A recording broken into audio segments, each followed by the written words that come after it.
Should members who sit on the ZBA represent petitioners who appear before the council, and it is their legal right to do this. I searched the city charter, the ethics ordinance, the zoning enabling act, and none of those prohibit a member of the zoning board of appeals from representing himself or another person before another board commission. Yeah. Before that board, for another. Inquiry 7, can the city council pass an ordinance to prohibit anyone who sits on a city commission from representing petitioners in another community?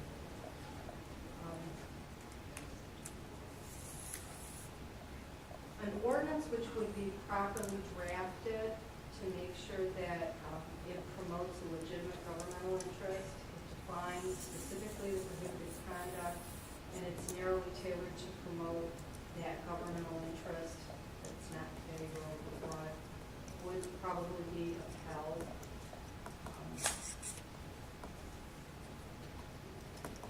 I think it's something that could also be done by resolution rather than ordinance. Ordinances are general laws. Resolutions are also official actions of the city council for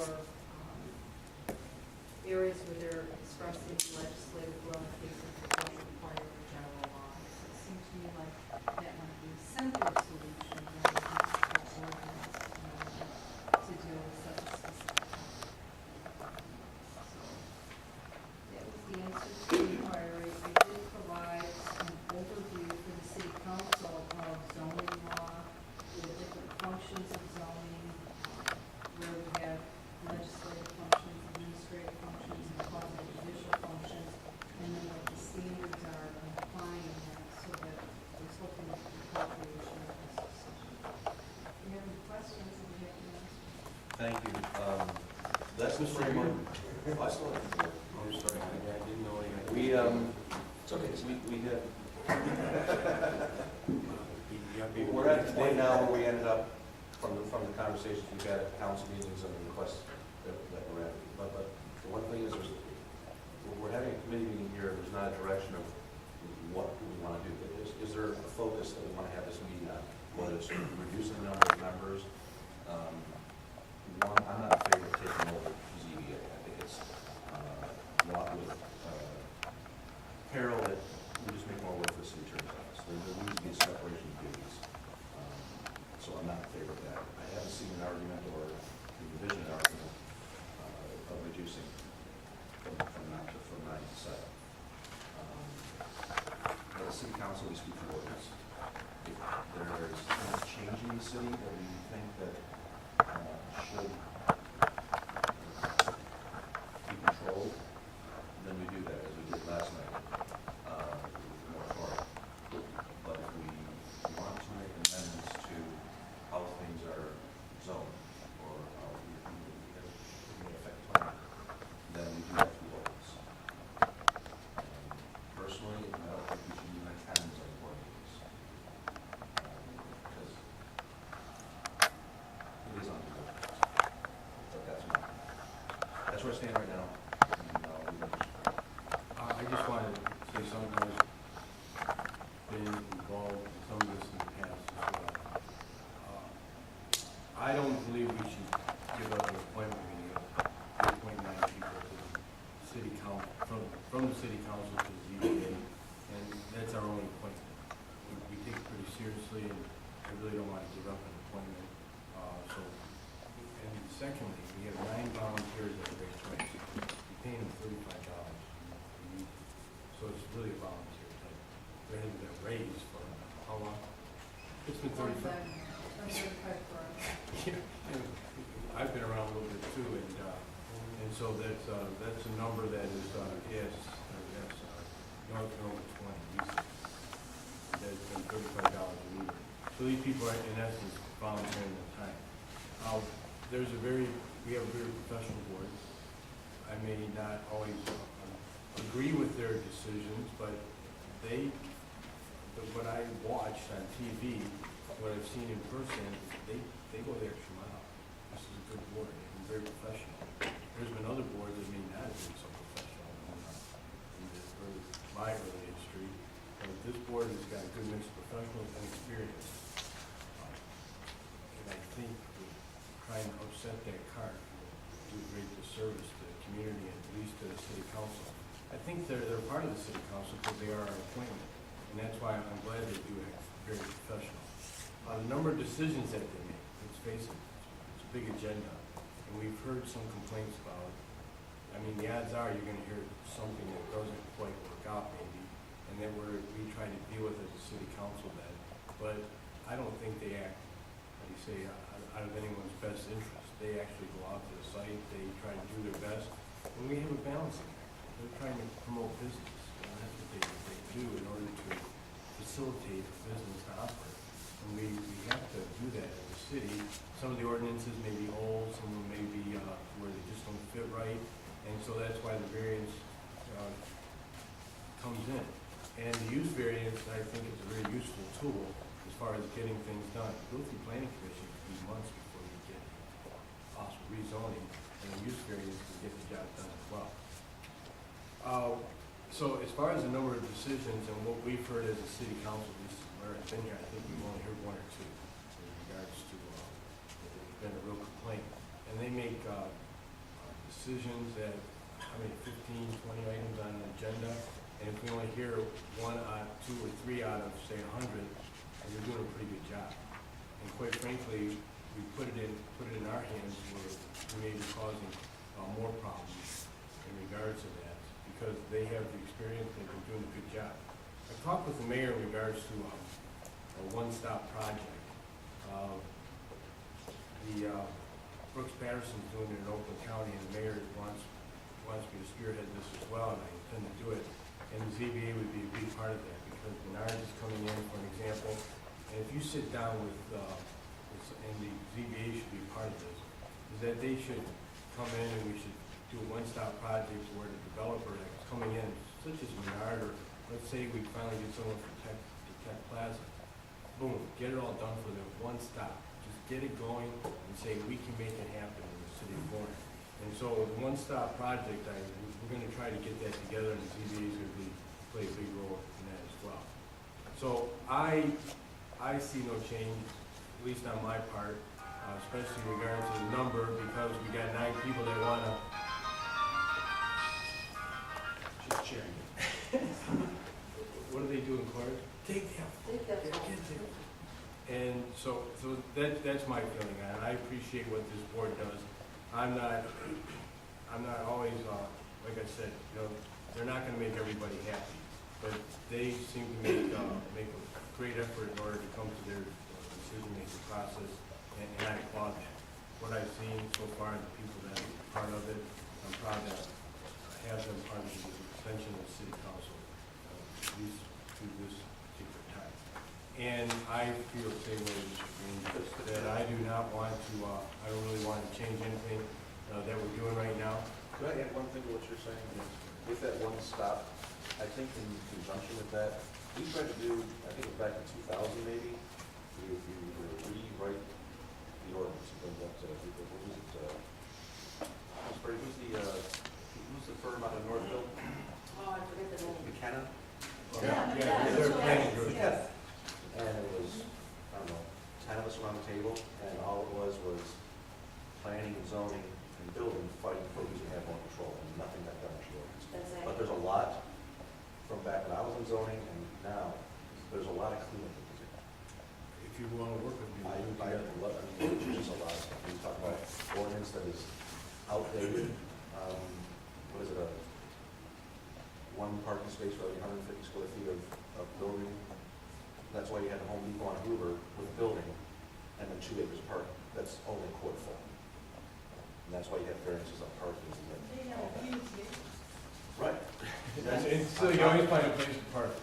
So, but what that'll do is that'll cut down on the tractor trailers going on, right? And that's something that we should do, and then maybe if we even revise these ordinances. So we sit down with people who are seeing it every day, Yes. along with the building department and the zoning inspectors and ourselves, and come up with a, checklist, something like that, and we can have them send it over to the attorney to draft up and run it through at one time, just to clean up. No, that's a good idea, and we want to make this we want to make the city business friendly so people will look at it. If they got too many variances, it may scare them also. Well, there's also, there's some somebody had an article out there about how cities that really like themselves by having a business-friendly ordinance, not so much as going to let everything in out there, but bring it up to this section. It's good. The other thing that does concern me as far as a council member appearing before the ZBA. I know the ZBA is not, and I can see where their concern is. It makes us, people ask, why aren't you there? You know, especially in districts, right? And Steve, when you were there, I know how you felt that if I don't say something, they're gonna say, why aren't I representing them? Why aren't I saying something? And especially with this district mode. And that's why I feel there's gotta be either, we gotta put it in writing, or else we gotta show up. And I don't mind showing up if there's an issue that someone asks us to take part in. And because there is no written rule that says we can't. And the board feels that, the ZBA feels that maybe there is some undue influence, and has there been an unwritten rule? In a sense, there has been. But we also have an obligation as far as to the residents to represent them as well. And or a business owner, for that matter, in your district, to come there and maybe speak on their behalf. So it's not just one way or the other, it could be for something else. So I think we got to decide as a council, I want to put it in writing one way or the other, so that if someone asks us, we'll tell them, it's in writing, we're not supposed to do it. So we don't have that lack of comfort. And the last thing, if an attorney on the ZBA wants to represent someone before the city council or any other boards and commissions, I don't have a problem. I mean, if someone's gonna have knowledge of the city and can represent someone and do a good job for them and promote whatever they're trying to promote, if it's a business interest and getting someone into the city right now, I don't have a problem. Because quite frankly, just because they do a volunteer business is to then cut them off when there's no rule against it. I don't believe that we need to go that far.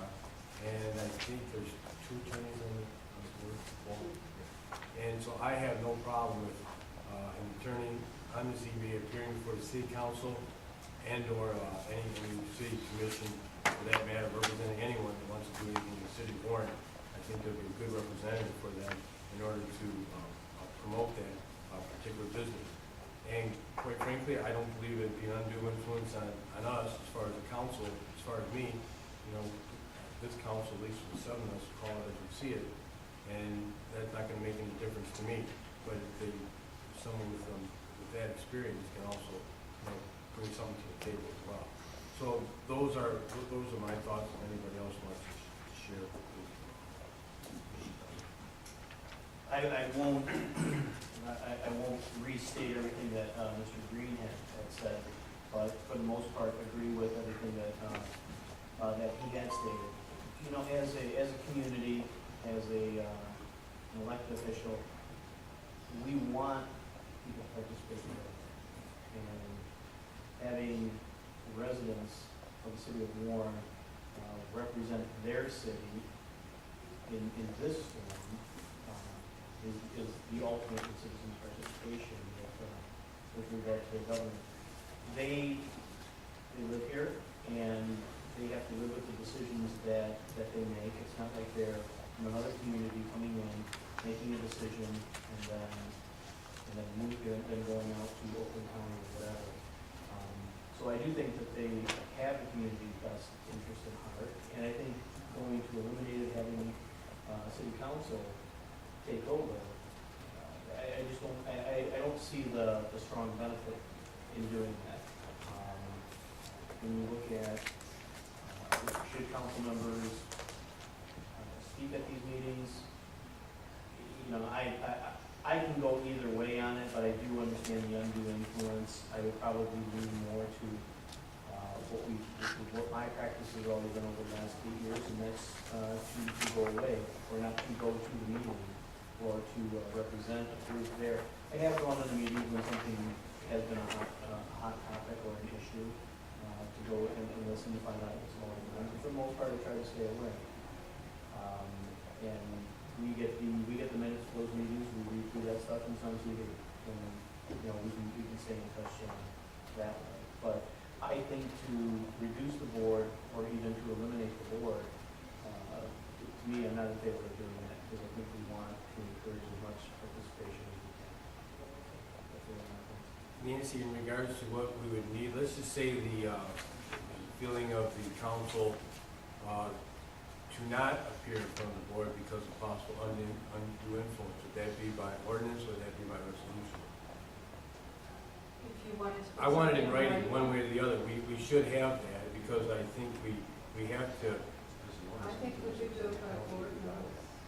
I know, but that's what, if there's a penalty that we violate it, then we can say why we can't appear in front of the board.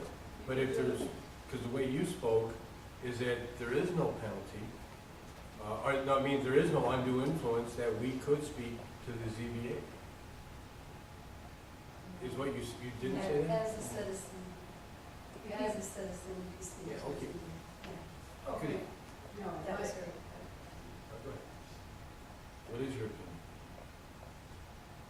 it can be, there's different types of undue influence. The law for a very long time was that it's undue influence is a matter of law. That means that if you even showed up at the meeting, that would be considered undue influence, and the decision that was made at that meeting would be overturned by the board. So what you end up doing is by going in and representing a group at the meeting, you're giving the person who lost a legal argument to get the decision overturned, and then the case ends up coming back and they have to have a new hearing for the whole thing. And it could be, because we're dealing with property rights, there could be some financial responsibility on the part of the city. Because if it's a taking, say it's business and you want to operate, so for a period of time, if you're going through this, they can't operate, and it's business losses, and then the city would have to pay for that. So that's the implication of it. What happened in that Koch case was that the supervisor went on behalf of the city. He was there, he was the city manager on behalf of the city's position, like sending the planning director, it would be like sending the planning director on behalf of the cities, but he was also the appointing authority. He wasn't there on behalf of any one particular group in the community, but he was there on behalf of the entity, and they said that was okay. Is it your opinion that we should not appear in front of the ZBA because it could be possible undue influence? Yes. Would you put that in writing? Thank you, Jeff, to that, Mr. Chair.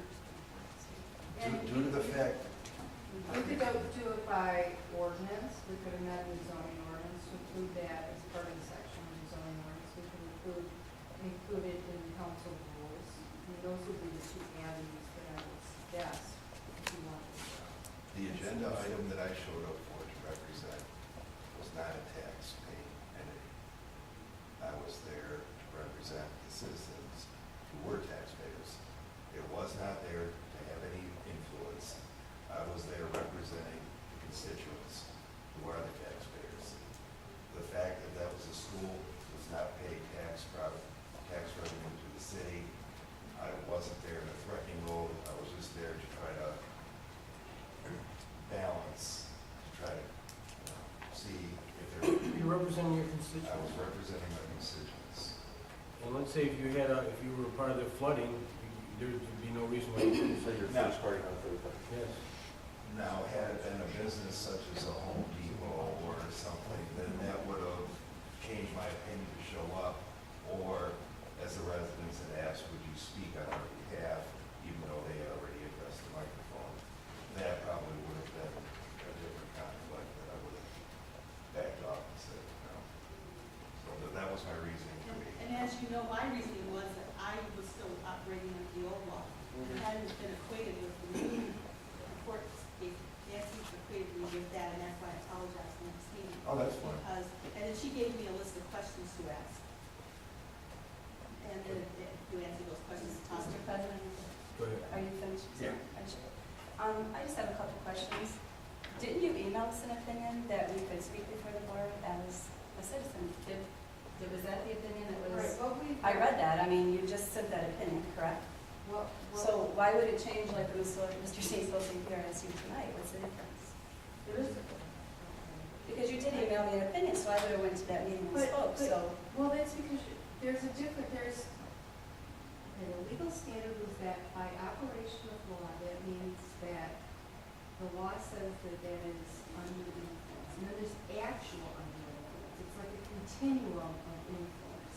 It's not black and white. This is under influence and this is not. But it's a continuum. And where does it fall on that continuum? I mean, it is totally improper to have actual under influence. That means that Right. that decision will be overturned. So if I'll say, I want you to vote this way.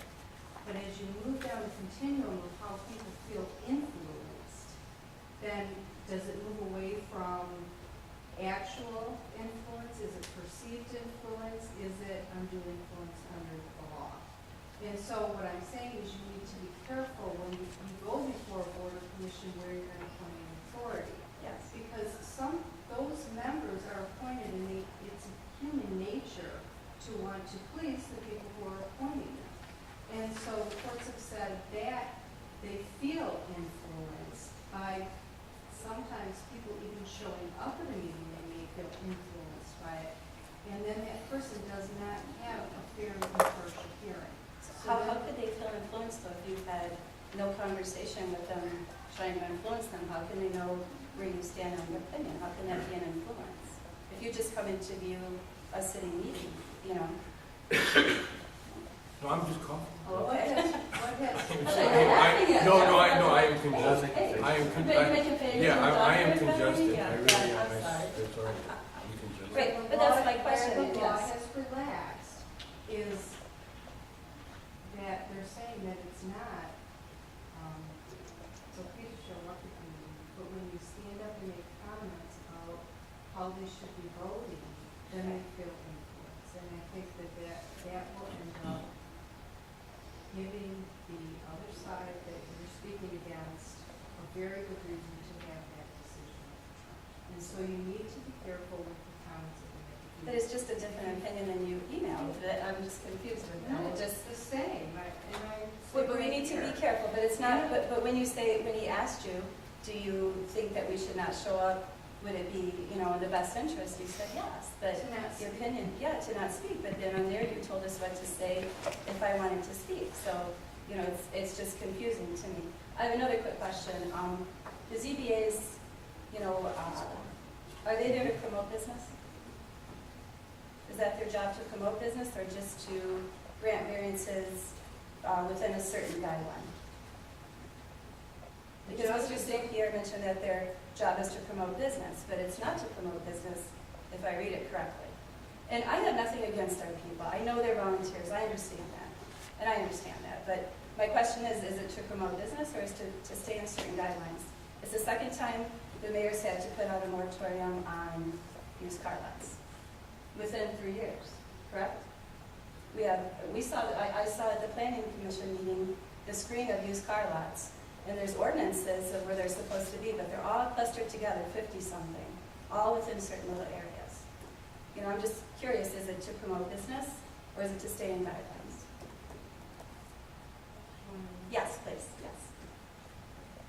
The zoning board of appeals is, as I stated in the opinion, they're a quasi-judicial board, and their functions are to conduct hearings on appeals from administrative decisions, interpretations of the zoning text, boundary interpretations, petitions for variance of the zoning provisions, and then Okay, now, and then the whole body of case law, very Okay. large body of case law. and you said we could have 5 members. When I read the Zoning Enabling Act, if I'm correct, it said one of the members could be also a member of council, but they couldn't be a president or a secretary. Is that correct? I didn't read the zoning enabling act. I know it talks about someone from the planning commission that was struck down by.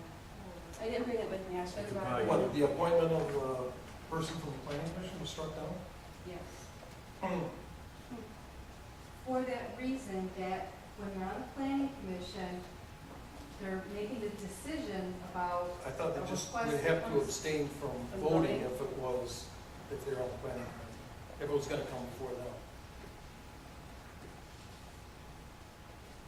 I thought that's what the ruling was they would have to abstain It from goes voting. beyond that, because when you have to abstain from voting, now you have, you incompatibility of offices, because you have duty when you're on a board or commission to vote and to fulfill those functions.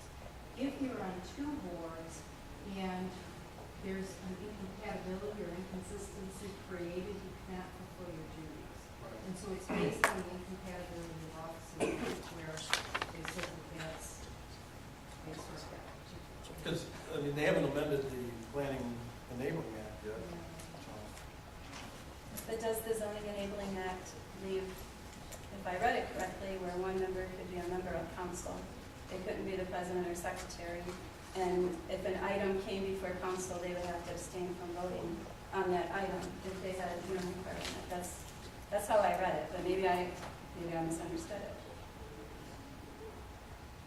I know they have the function numbers, but I don't recall that provision for. Okay, and obviously, And then there's also, there's the zoning commission, which is different than the Right. zoning board. Which we don't right, have. which we don't, That's right, really right, right. Obviously, I'm in favor of, we're coming up to budget, I think, obviously there's 7 of us now, so if we had a board of 9, it wouldn't be really our appointments. In a way, I personally say, my opinion is to go down to 5 members. Save as much as we can, and I think 5 members can get just as much done as 9. I also think that it is a paid board. It's a board that has great influence on how our city's laid out. It's 2 moratoriums on these car lots. I just have issue with it. I have concerns. I know from reading the zoning handbook, it talks about how, it's supposed to be a rare occurrence where a zoning, where a zoning variance is given, and 50 used car lots. That's just where I'm at.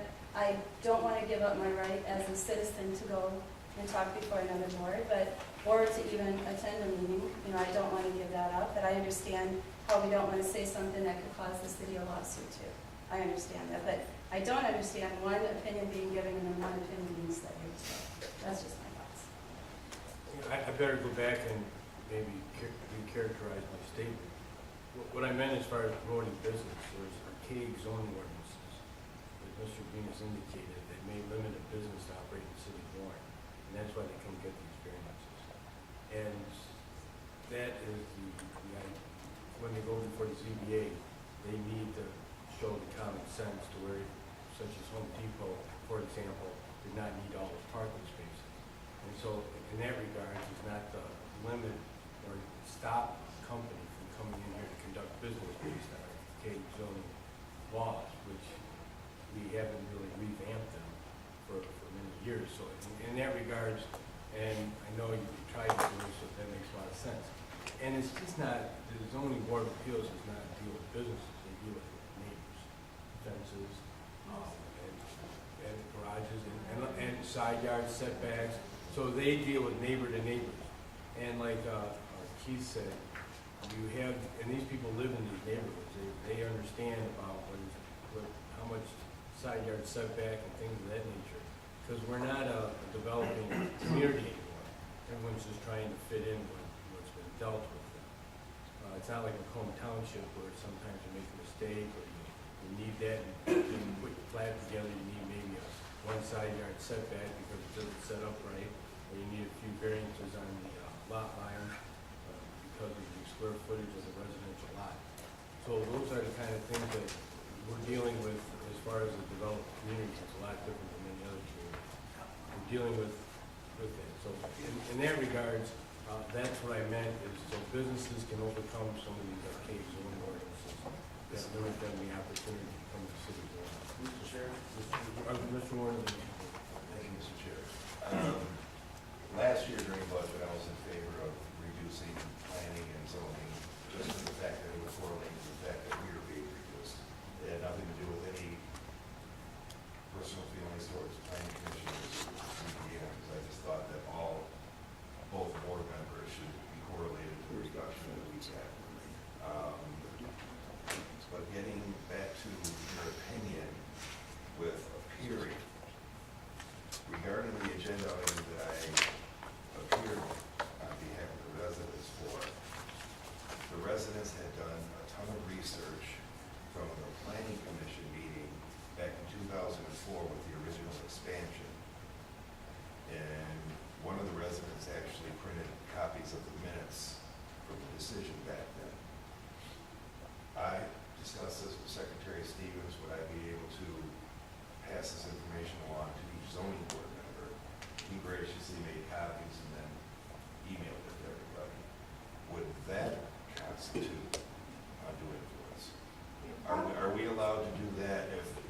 is something that maybe we as a body might catch, where it might be beneficial to a planning commission member or a CBA member not to base their decision on something or influence it, but to educate them, to help them with their decision, would that constitute any undue influence? I think it would be a good idea to have that information transferred to the zoning board of appeals through the office. or through And that's the how it was zoning done. administrator. That's how it was done. That's all it's not. And make it part of their package? And in fact, it simply said FYI, Yeah, it was for just your information. attached. Yeah, there was no, I think this or anything, it was just FYI, here it is, that was it. And when I've been asked, just one email I sent you and then you asked me an opinion, I don't give opinions on that stuff, that's their job. On it, make my comments. That's why they're paid the $35. That's right. You And have I- money for doing this. When I say appear, I'd like to define it if it's speaking to the board, not just showing up at the meeting. But I still stand by the opinion that was written in '06 that indicates that if a council member chooses to appear at public hearing and make a statement on the record, that they should indicate these four things to protect the integrity of the process. And that's that they have no interest in the item before the board. They have no personal interest in the matter before the board. The person who's appearing before the board is a private citizen, not as a council member, so you don't give the right to appear as a private citizen.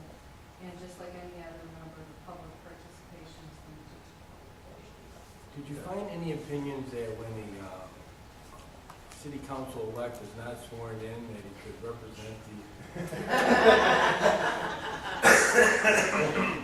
Yes. I'll withdraw that question. Too late, it's on the record. Well, I know the Michigan State Bar said one thing, but It's all Michigan State. Two things. I'd like to get more information on the used car lots, because I haven't gotten a lot of reports and whatnot, so I'd like to see that. I remember, probably when we were all growing up, every single corner had a gas station on it. Now every corner's got a Walgreens, CVS, whatnot, and the transitions. And what we have right now is transitions and what's going into different spaces throughout the city.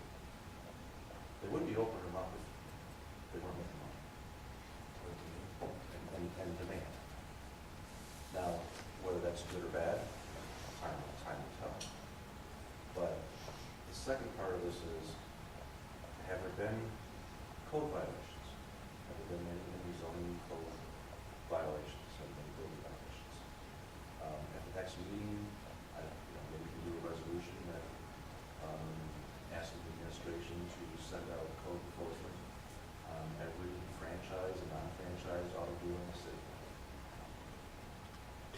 And then we get a list, we can see how, are they start encroaching beyond what their borders are.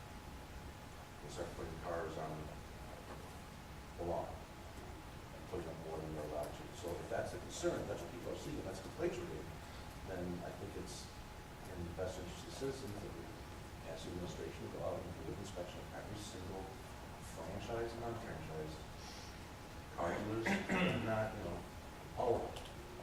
And then we can get a picture. So then when we have the data in front of us, then we can make a more informed decision. ZBA has turned down used car lots.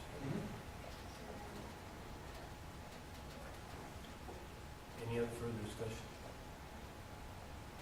Yes, as a matter of fact. For the record, it's my understanding that there have been 7 used car lots since 2008 in the ordinance. Maybe not quite 7. I thought it was 10. But, 7 that have gone whatever. over site plan approval. Anything? yes, if I may.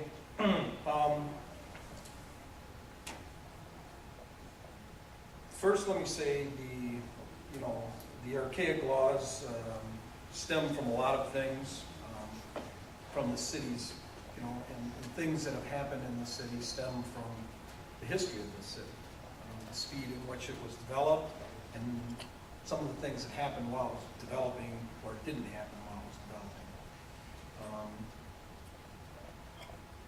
I'm not in favor, let me say, first of all, of taking over the duties of the ZBA. I think for the most part, they do a good job. I'm not against reducing the size of the ZBA. I've mentioned in the past that there were actual members that, although the tide has turned a little bit, that they missed more meetings than they attended. And maybe it was more than they were taking on more than they should. I think we would come to the same conclusion, the board would come to the board would come to the same conclusions if there were 5 members, 7 members, or 9 members. Just from the makeup of the board and the personalities that are on the board right now.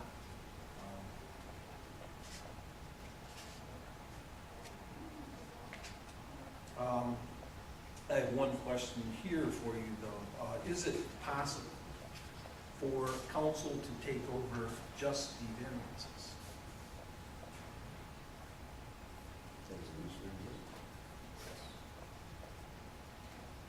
The zoning enabling act isn't written that way.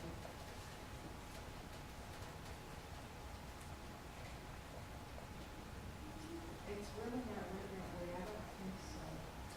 Could I can we, look at it closer, but I don't, could we make it so that final approval rested with council? on use variance, We've already, we do that in the form of special land uses, that's how we got around that. So any special land use, you wanna make automobile, make it a special land use, that's how you do that it. is an excellent point. If there are particular uses in the city that But that's that how we you did it. feel need special attention, Right. that's where they should be. They should be in the ordinance under special land uses. Like right now, there's things like GDs. Well, that's a perfect area where it's archaic. That goes back to the old days when it was nice. You know, the tough guys were there. And so, Here's your husband. but that's an archaic area. I mean, now, we have a gym on every other corner. So that probably doesn't belong under special land use permits. And that's an area where those uses go to city council. Well, that's like So the if idea. you wanna look at those uses, that's what we should do, is amend the That's fine. ordinance. There you go. And I recommend that we review that section of the ordinance, because so that's there what we are should- other uses that could. All right. You mentioned the planning commission recommendations to council to do certain things, amend the ordinance. to amend the ordinance. Is that a requirement, that we act on a planning commission recommendation, or can we take it upon ourselves without their recommendation? For zoning ordinance amendments, they go, well, traditionally what we've always done is if the council had an idea, then that letter got sent to the planning commission. But is it a requirement? I mean, can we just Look say, at the ordinance, because if you. I thought any amendment to the zoning ordinance has to go through planning. I believe it does. still want that.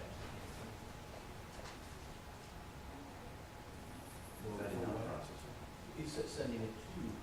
Yeah, I think when you change the zoning ordinance, it has to go through planning. That was the rule in the original zoning and making act, and then the staff was amended. a few We ultimately years have to ago. make a decision.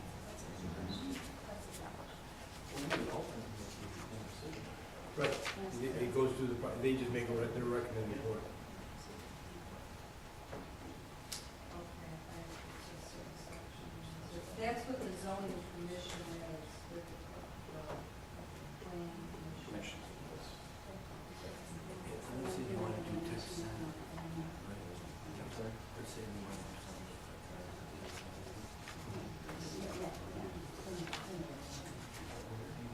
Let's say the text. But if we get a special I'm not looking I at think it anything. does have to go through the planning commission, it's just, there's a different term under the new, when they recently had to call it the zoning commission. Before submitting its recommendations for a proposed zoning ordinance to the legislative body, the zoning commission shall hold at least one public hearing, so the rule remains. So It does have to go first. they're the body that holds the public hearing, so it does have to go to them for the public hearing. Okay. That's the statutory public hearing, and then under our ordinances, council also holds a public hearing. That's the public hearing that's not required by statute, you can write that one out, but traditionally, our city council. But, so if there's, yeah, if there's a public hearing required, when it comes to, the, either, zoning or whatever, it either has to have a public hearing before ZBA, or it has to have a public hearing before planning. The hearings before the zoning board of appeals are public hearings. Yeah, that's right, And that's it why we don't have. encompasses all of those, the special exceptions, the variances, boundary issues, and interpretations and appeals. You can take an appeal from the zoning board of Believe it or appeals. not, Scott, you can send, if we want to interpret the zoning ordinance, we can ask the ZBA to interpret it for us. Yeah. So, Okay, so, But they rezoning, do it in show. like a change of zoning designation for a district or an ordinance change, that goes to the planning commission. We have a public hearing for the planning Thank you. commission.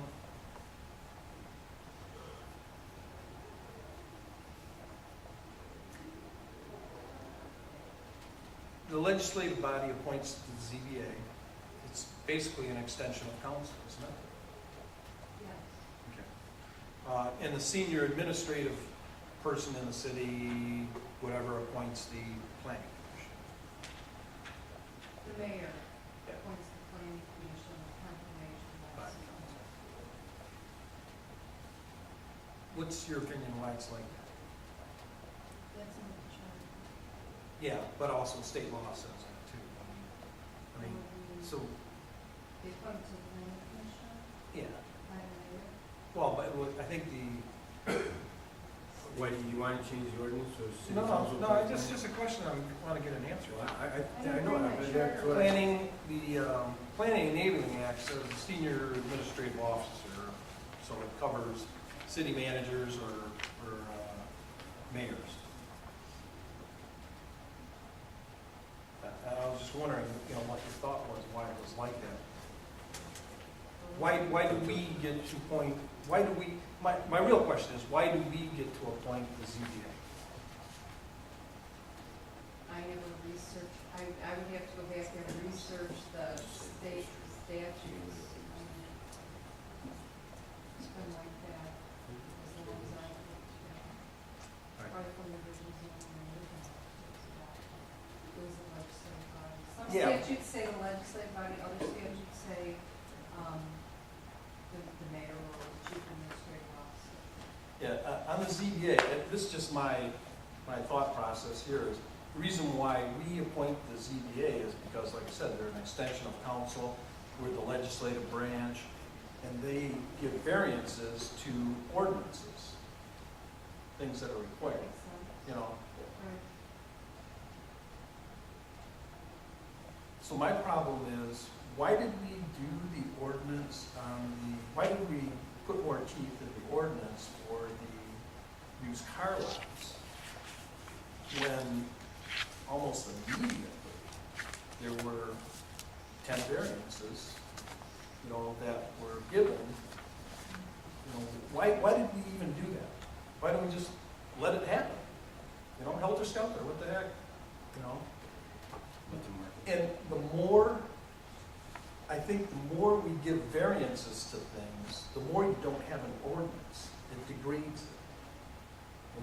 Why have an ordinance if you're just going to give variances all the time? When it just. We're a society of rules for a reason. And how did Royal Oak get away with keeping Kroger's, a major chain, out of their downtown area? And we can't seem to keep, we had a hard time keeping John John's out of here believe it or not, there are some businesses you don't want. You don't want in your city. Wouldn't you agree there are some businesses you don't want in your city? Well, does that say that under the zoning enabling act, that you can't exclude lawful uses? You can't be exclusionary. When zoning first came about, in the thirties or something, the whole point, we're dealing with land, and people's right to use land is protected by the Constitution, okay? When zoning was adopted, they said, well, we will set aside some of those protections, those constitutional protections for the benefit of everyone. Because if you have a well-designed zone community, it protects everyone. Because Understood. people are not, we don't have incompatibility issues and we're not spilling out over onto your neighbors. So you can't have the slaughterhouse next to a single-family residential home because that Sure you would- can. Sure you can. Your opinion, do you think we got a well-designed and zoned city? Do you think that's what happened in the 50s and the 60s? Do you think Well, there was anything to do with zoning and planning? Sure, when Warren was developed, Warren started to develop in the 40s, and that's when we got subdivisions down in the south end. And a lot of those subdivisions were developed before we had zoning. And so that's why you see the subdivisions with 40s, Yeah. foot wide lots, 40 by 100. And as time went by, and we started to impose zoning, which started in 1960 when we adopted our first zoning ordinance, the concept at that time was to have a school in the center, to break up the city into square miles, to have a school in the center, the school would be the central focus point of that neighborhood. Considered to be 36 neighborhoods. We'd have a school in the center, around it you'd have residential, then you would have more intense residential around that, which would be your buffer zones. And then on the perimeters, on the major thoroughfares and the collector roads, you would have more intense commercial uses. Like you Like have on your the corner, office, your medical offices, your factories, downtown road, you have, Mountain was the industrial. and then you'd have your Okay. major thoroughfares that were more industrial. Okay, we have areas of the city, particularly in South End, where we have residential right next to industrial. And what was intended, if you look at the master plan, was for a lot of that residential to go away as the years go by and to be taken over with industrial. That's what non-conforming uses are all about. It says, we're not going to take away someone's right to use land, to use their land, as long as it's viable and they're using it right now. But if they change that and they take that away, they have to bring it into conformity with the ordinances. Somewhere, we did that Unfortunately, recently, I think. we somehow. have areas in the city that, even though 50 years passed, they didn't redevelop the way the planners had intended. So now is probably a good time to get a new master plan and to work on moving forward with zoning in the city of Warren, but that's a very expensive proposition. But it's something that we probably want to look at. You can try to do it all at once, which we're a big city, it's very difficult. Or some communities take it and break it down into neighborhoods. And so then they'll pick specific neighborhoods. And there's different ways of doing zoning. I mean, just because Warren developed this way, that was the premier concept in the 60s and 70s, that neighborhood concept. Some people have a downtown and then they have residential in a different area. Some communities use dispersal as a method. They disperse everything, like sexually oriented businesses. Instead of having them all in one area, like our ordinance, we have requirements that you be away from residential and that you be located at least 750 feet away from, or 1,000 feet from each other. We do the same thing with these car lots. We use a dispersal method. Other communities have an ordinance where they have a district or an area for all of those types of Concentration uses, down and by they the concentrate. tracks, you know. So there's all different kinds of methods, and that's why there's planning and urban development. Yeah, and they do it different throughout the world, in different countries. We It's just have to obvious. decide what would be best for Warren and what direction we want to go in. But one issue that we do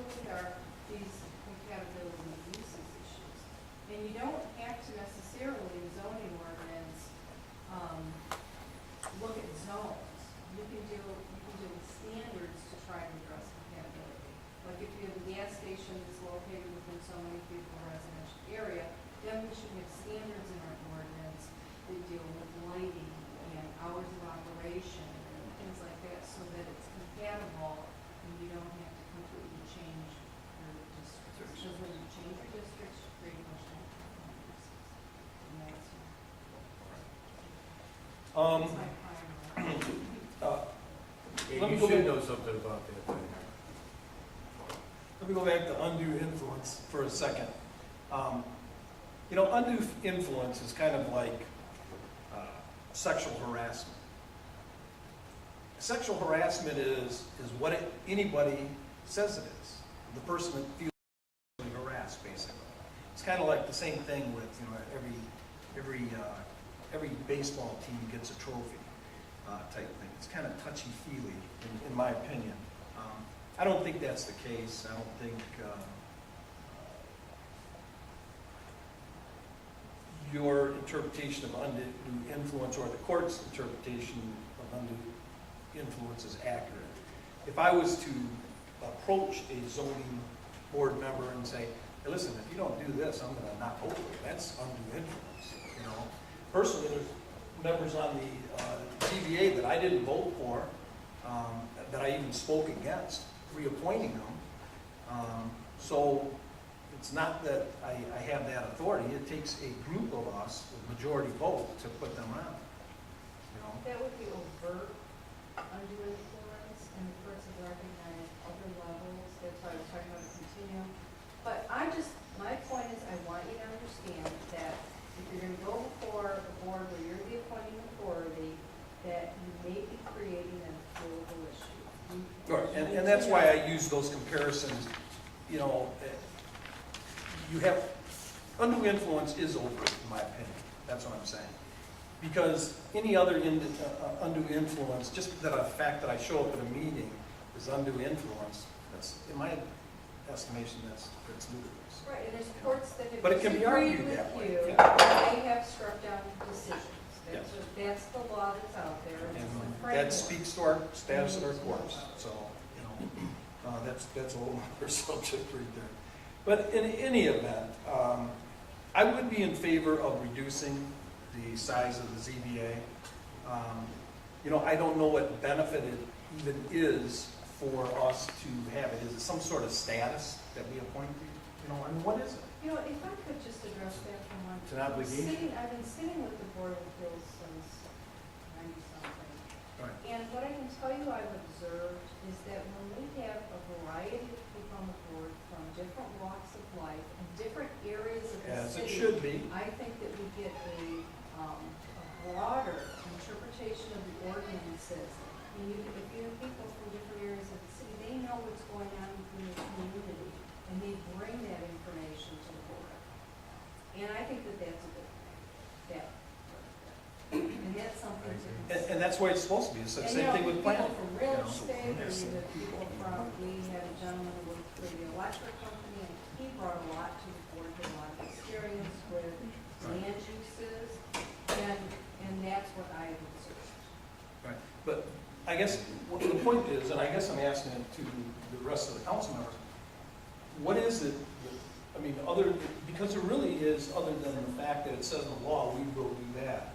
I mean, what is it about reducing it that you don't like? I mean, do we lose some sort of status? I think we still appoint 5 or 7, whatever, you know. I go right back to what Nancy said. You bring more to the table. And It's you more do- diverse. more diverse and more experience, more education.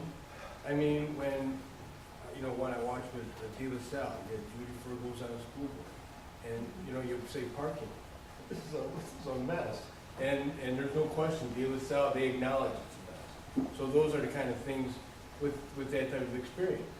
And then with the board and with that kind of knowledge, you got 2 attorneys who bring all that with them, education, experience, and even dealing with neighbors, dealing with clients, and dealing with developers. They bring all that to the table. So I think the more the merrier. And that's my thought. And that is my thought. The last thing that I have is, this is the last question. do you think it's proper for the ZBA to recommend that a petitioner go and hire an attorney or an architect to represent them before? So I think it's proper. Yeah. I don't think there's anything wrong with that. I think absolutely people, they have a right, and it says in the ordinance that they have a right to be represented by representation. But if I, you know, I go, I'm gonna put up a fence, okay, and then that's still a problem, I don't know what I'm gonna do here, but, I'm gonna put up a fence, and I live on a corner, and so I'm gonna go, have to go before the ZBA. Should I have to hire an attorney to do that? Should you have to? You don't have to hire an attorney. Right. You can represent yourself, or you have a right to be represented by another person. So, going back to my question, do you think it's proper for the ZBA to recommend to a petitioner that they hire an attorney by name, they use the attorney's name, and/or an architect by name? Do you think that's proper? Oh, that's a different question than the first asked. I just expounded upon it. Yes, an epiphany. I mean, at the meeting, say you should hire so-and-so to represent you, Or even not. I don't know. Yeah. That's up to that. I'm just asking, do you think, no, I don't know that it's, I'm not gonna say that it's happened. Do you think it's proper Or someone on any board or commission, just, to recommend somebody by name? now, I could see where people would say, these are the types of people, or these are the people that we see come before the board. Or have the Yes, experience. Or have the experience or knowledge or. But to recommend somebody by, just to say, I think you should hire Would it be ethical? Joe Blow. Is that ethical to give a certain attorney's name? And I don't know, I have to research you know, that. if I had a friend that's an attorney, then if I give that name, would I be out of line to give that name? If I was on the ZBA? I would research. Because could that be undue, could that kind of turn into undue influence back to me when he's representing that petitioner to me? That's just a question I would want to know, that would, you know. And I still want to know if the member of council isn't as eliminated when that didn't say it. If we could find it, if we could look that up. Okay. Maybe we don't have to have it right now. That's but all the I questions I have. Anybody else have any other One questions? more comment, I just think we can't afford not to pay to have a planning. We need to have a full, planning, site Master plan, plan. master plan. Oh, master. Yeah, we can't afford not to, it just is, it'll ruin the integrity of the city, in my opinion. Once you We need to have a master- plan. Once you have a master plan, then we can develop ordinances to go along with it. And that was part of the problem when we tried to modify the ordinances, we didn't have a master plan. We had to plan first, and then you develop the regulations and standards. When was the last master plan adopted? We had the master plans adopted, I believe, in 1962 or so, and then Four. 54. 64. 64. No, I think there was in the sixties. And then, they did a policies plan, which was just kind of an overview plan. I thought mechanics were. I just, yeah, it seems maybe a little overdue. Audience, opportunity for citizen participation. Anyone from the audience? You don't have to sign in, you can, anywhere to speak. I just wanted to say a couple things. Conversations like this, I think, are great because they bring out ideas and things we need to address. If you're looking for some contribution from the zoning board as to issues we continually see, ordinances that maybe need to be readdressed, we'd love to contribute. I don't know the best way to do that. I guess there's some rules and things that'll have to be followed. But I know that the members of this board, we could put a person or two, we could address it and help if we can with that. One of the struggles that I've seen over time in contributing my time to the city is I really care about the city. And I therefore like to donate my time, and there are only certain things I'm good at. Other things I'm not good at, certain things I am good at. One of the things I've noticed is that our city is redeveloping this is the challenge that I think all of us need to really get a grasp on. The days when I first started, even on planning, we had open areas, open spaces, and plans would come in, and the sky's the limit at that point. You don't have a building there, you don't have something maybe next door, some restrictions, etc. And so we developed the city, but those days are long gone. We are now redeveloping. And when you redevelop, you have a lot of challenges. Buildings that are in existence, easements, messy things between properties, etc. And so what happens is the issues become harder, and it becomes harder to try to get the types of uses you want in the types of areas you want in those pieces of property. It's a round peg into a square hole. Honest to God. And so one of the things that I did was, and I think Jean Becker did it with me, we went and took this class, and the city supported us in it, and it was this citizen planner class, and we both graduated, very proud of me. But one of the things that they did, and I came and made a presentation to the last city council, one of the things that they had talked about, and Ms. Green hit the nail on the head, if you're going to redo your zoning map now, you can't just upward your whole city. Again, we're talking about redevelop. What are you going to do? An industrial area is now residential. It's so hard to then get this new concept going. And one of the things that they had talked about was the way that Royal Oak's doing it. And I think you saw the corner of 9 Mile and John R. did it. And I can name some other ones for you, is they did standards for certain zoning. If you're going to put in this type of use, this is what we expect. And it really, it amazed me so much. I came and spoke during audience participation to the last council and told them about this seminar that was going on. Nobody came, but I went. But in any event, I really think that this is the way to redevelop, because in the past I've always been puzzled. I don't know how you're going to fix this current zoning uses with making it new, fresh, getting a new beginning. And I think that we should pay a lot of attention to that. The Michigan State Extension has a lot of information on that and a lot of seminars or classes. But anyway, I wanted to say that. The other thing was, please understand that the board is not complaining about undue influence. The only concern that's coming up is that we don't want to create situations that are appealable.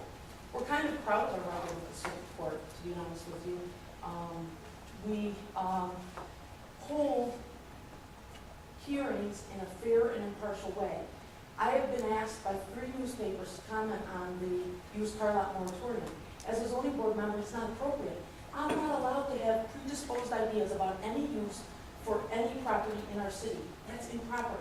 So you can't get those kind of responses out of us. We're not saying that you're unduly influencing us, stay away, but what we are concerned about is just the integrity of the process.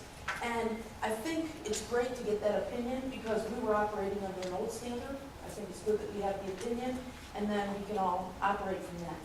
The other thing I wanted to say is it's really easy to blame the Zoning Board of Appeals for things in the city. Everything that is out there and approved is not by the Zoning Board of Appeals. Many things happen in the city, never come into the Zoning Board of Appeals.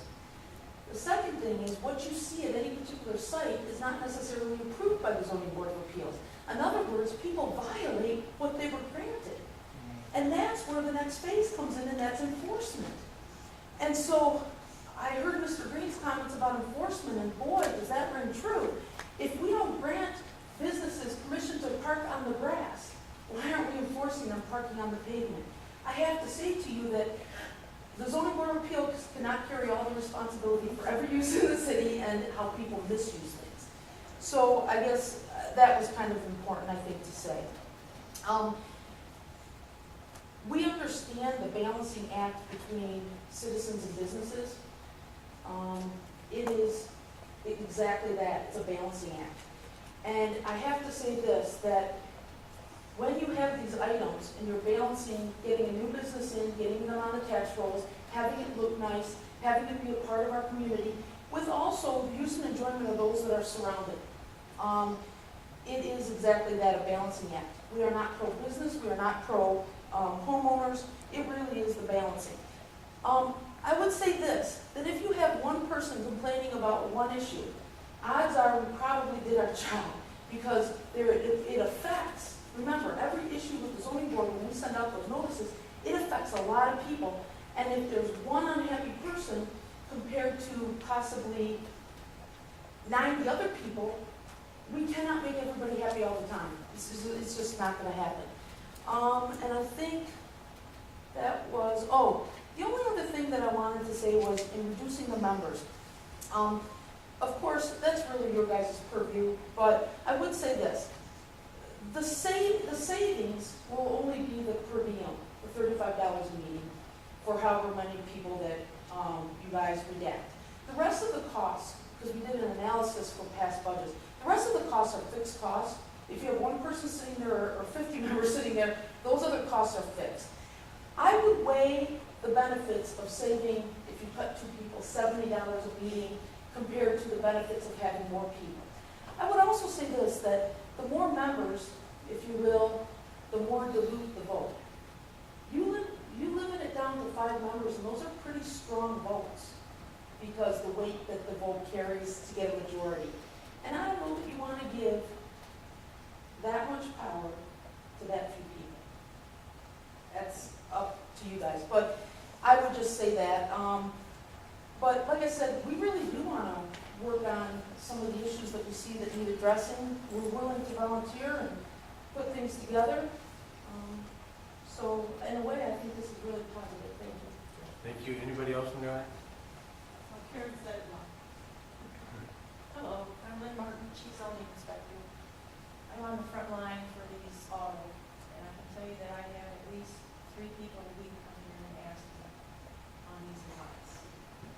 The other thing is the auto repair adjacent to residential. That might be another thing that might want to be considered, because with this economy, people are keeping their cars longer, and these auto repairs are opening up to take care of these vehicles. And I have at least 2 or 3 a week coming in and asking me on that as well.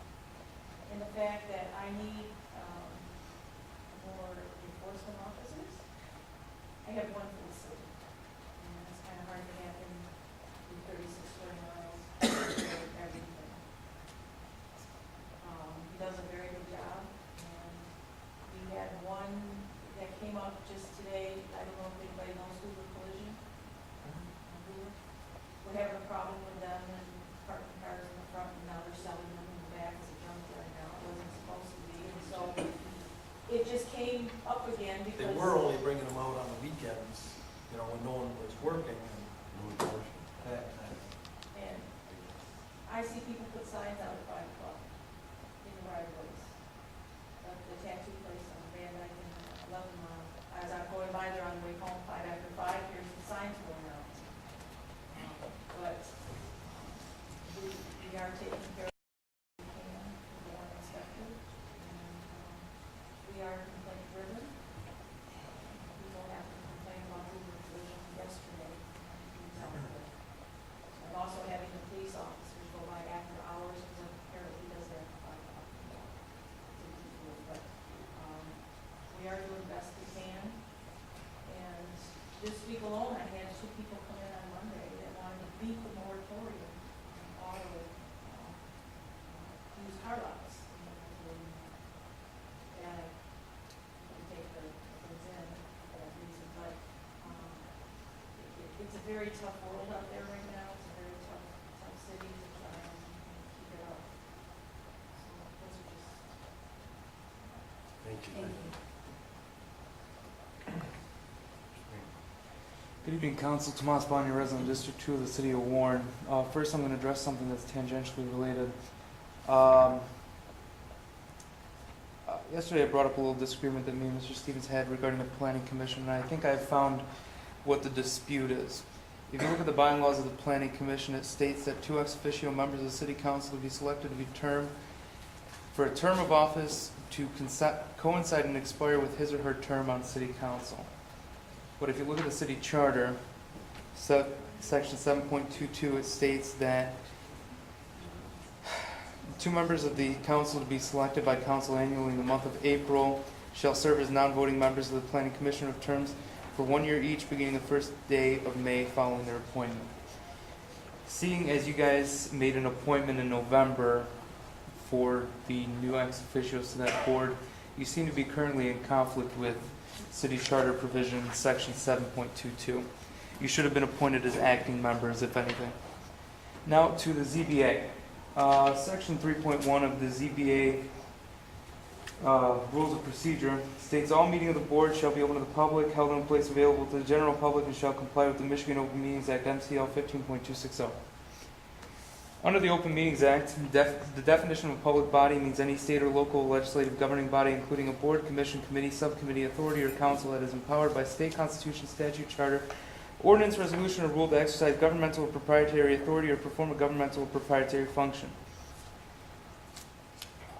Upon attendance of several zoning board of appeal meetings, I requested the opportunity to speak during a public comment section. I was denied that right on the basis that the zoning board of appeals is considered a quasi-judicial body. Upon reading the Open Meetings Act, there is nothing that states that public comment is excluded from quasi-judicial bodies. In fact, the Open Meetings Act handbook, as written by Bill Schuette, further goes on to say that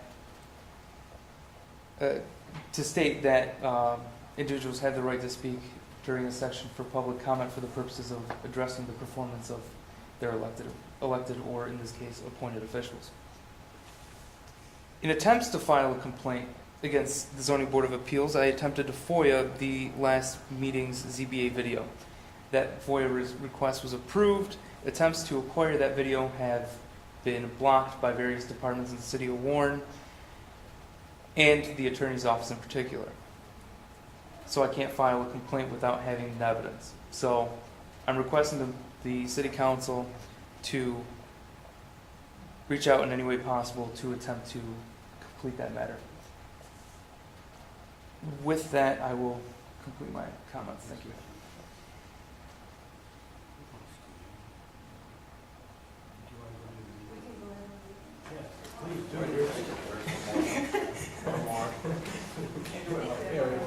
You can still go first and then others. But that's okay, I mean, we'll just, excuse me, they thought we were,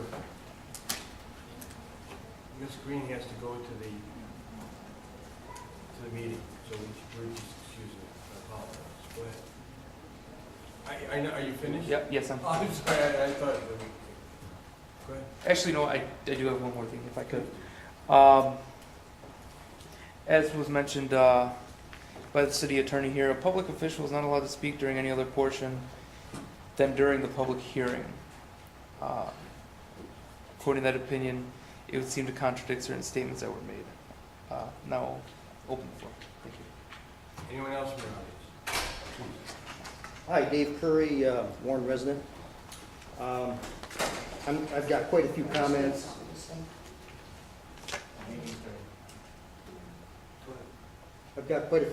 I'm going to go all over the place because I was just taking notes here. It's nice that a couple ZBA members went and became citizen planners, the same as I did and the 7 other planning commissioners did a few years back.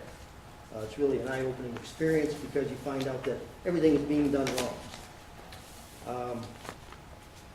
I was hoping the council would really consider taking over the duties of the ZBA. I didn't think they would. It's evident tonight that at least 3 members just want to keep things as status quo, while a couple of other members want to make some changes and kind of tighten things up. The role of the ZBA is to uphold the zoning ordinances, not to grant variances because something sounds like a good idea. It's erosion of the zoning ordinances. I mean, it's total destruction of them. And the ZBA is not here to promote business, as Mr. St. Pierre corrected himself. They're not here to promote business. That's the Economic Development Department. It's not even the Planning Commission. They're not there to promote business either. The last 4 or 5 years, the ZBA has turned the city into used car lots, tent sales, and non-conforming uses. As was mentioned by Mark Liss back when John Johns came up, non-conforming uses are supposed to disappear over time. How do they disappear when the zoning board of appeals allows expansion of non-conforming uses? In fact, they create non-conforming uses, so they're never going to go away.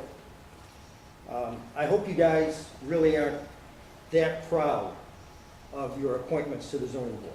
Some people do a great job, some of them don't.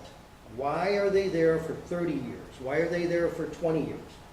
Is it because they're doing a great job, as some people mentioned? But what is the measure of doing a great job?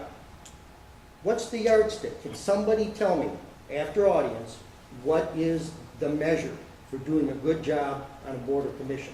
Is it saying yes? That's the easiest thing to do, is to say yes. So, I would like that question answered later. As far as the appointments go, I was told a few years ago that the zoning board of appeals is really council's only appointment. It's the only way they can get their friends on. That's what I was told. Mr. St. Pierre mentioned one stop. How does the ZBA play into one stop? The ZBA's role is to hear requests of variances that were decisions made by the chief zoning inspector. They have nothing to do with drafting new ordinances or... Did I not understand you? You didn't understand. Okay. Up there. Okay, thanks.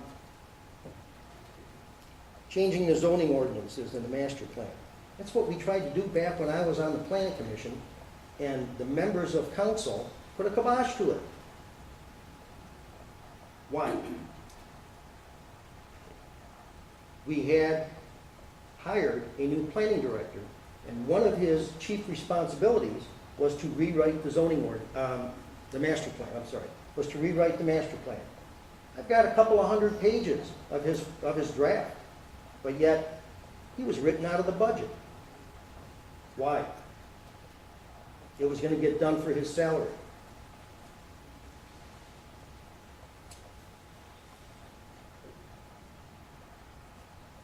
This is not going to be easy, but I have to bring it up. For years, and everybody knows it, Zoning Board of Appeals, some of the members go out after the meetings with the petitioner's representatives, and those representatives buy. Is that still happening? Are they still going to place on Van Dyke and 11 Mile there, or they switch to Buffalo Wild Wings now? Is that still going on? Everybody knows about it. Nobody wants to do anything about it. The zoning board has what's called a nude test. This was given out years ago from the legal staff, and it's questions that should be asked for every variance request. I don't ever see them issuing the nude test. They have problems with the terms practical difficulty and hardship. Very rarely do they even ever ask the petitioner what their practical difficulty or their hardship is. The only time those words ever come up is for the basis of a denial. They never ask what the true practical difficulty is. Ms. Birdie mentioned about things that have changed. The opinion from Mrs. Green about council members now attending zoning board meetings. She was aware of that back on March 15th of 2006. That's when we had the meeting. She was there, as well as Mr. Green. We also had another meeting, January 30th, 2007. Rehashed it all over again. So, at least some of the board members were aware of this back in 2006. So there really is no excuse for what they did to the other councilmen here.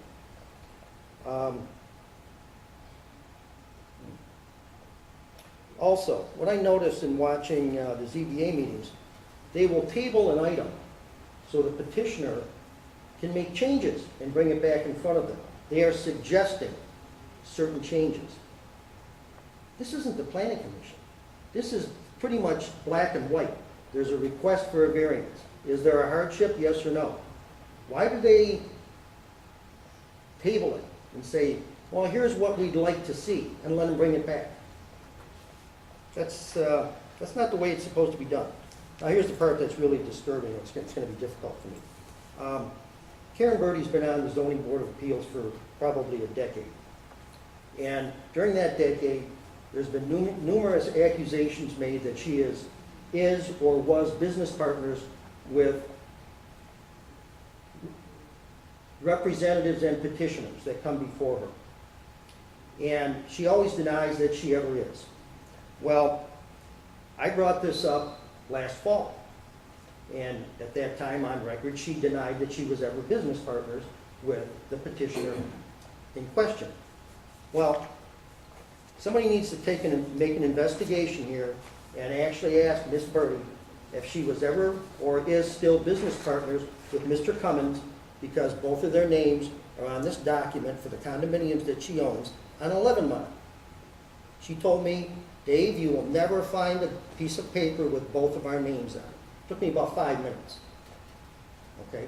And if Mr. Cummins is a business partner with her, this is when she was on the Zoning Board of Appeals. This was 2007. He's in front of her all the time. She never disclosed this. She should ask to be excused. She never has. She always denies that she's business partners. She was also named in a lawsuit with Mr. Cummins over those condominiums. There's 2 documents showing that she is business partners or was business partners in 2007 with Mr. Cummins. Somebody needs to ask her for an explanation. Also, I brought this out last fall. She has clients appearing before her in front of the board. There's 2 documents showing that she has a client, Amy and John Gazzardo. Amy Gazzardo has been in front of the ZBA for years, as Mr. Green knows, for Thrifty Flowers. She claims they're not clients. Right here, there you go. She represents them. It was June 8th of 2011 when Amy Gazzardo or Colleen Bucari was supposed to be in front of her. And neither one of them showed, but a gentleman was sitting in the audience, claimed to be the representative for this item number 9. Nobody knew who he was, but Miss Birdie said, oh, I do. I know who he is. And I'm waiting for somebody to say, well, how do you know who he is? But nobody asked. It's because he's a client of hers. She never disclosed it. So anyway, those are my comments. And I'd like to submit this. I'm making a formal complaint on record. I want to submit these documents. Somebody needs to check it out. Ask her for an explanation. This is audience participation, anybody else? Yes.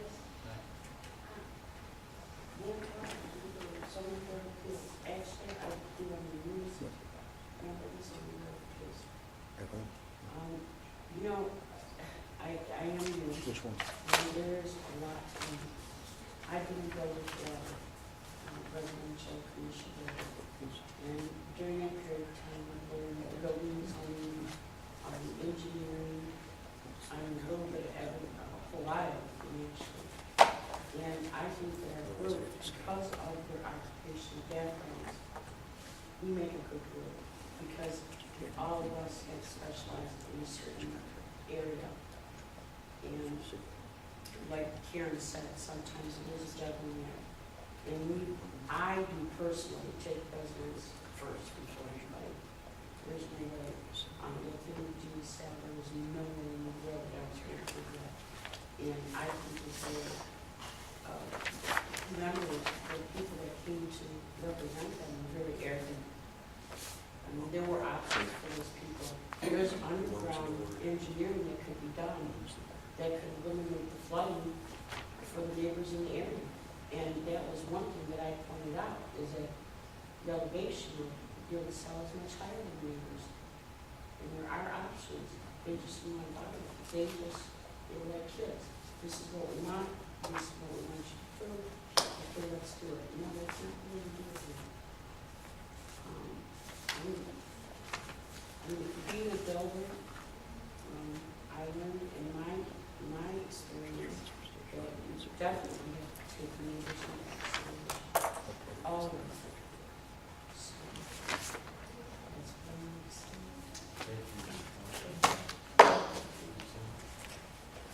Anybody else from the audience? Motion to adjourn. Motion. Support. All in favor? Aye. Anyone opposed? We are adjourned.